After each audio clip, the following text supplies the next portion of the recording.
চৌকাত লৈছোঁ বেদশ্ৰী চেনেলটো না আপোনালোকৰ হেৰি আজি হেৰি বিহু আজি দেৱালী মায়ে চৌকা বনাই আছে এয়া মাটি দি আৰু মই ওপৰত আহি পেলাই চাই আছোঁ মাক আৰু মই ব্লগটো আজি ষ্টাৰ্ট কৰিছোঁ হে আৰু হেৰি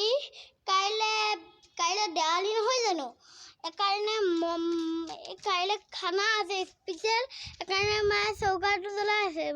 বাই এইটো চৌকা চাওকচোন মোৰ মায়ে বনাইছে এইটো চৌকা চাওকচোন এয়া চাওক কেনেকুৱা লাগিছে কমেণ্ট কৰি জনাব দেই এই বুলি কোৱা এয়া চাওক কেনেকুৱা লাগিছে কমেণ্ট কৰি জনাব দেই আমাৰ মায়ে কিন্তু ধুনীয়া চৌকা বনায় আমাৰ মায়ে কিন্তু ধুনীয়া চৌকা বনায় বাই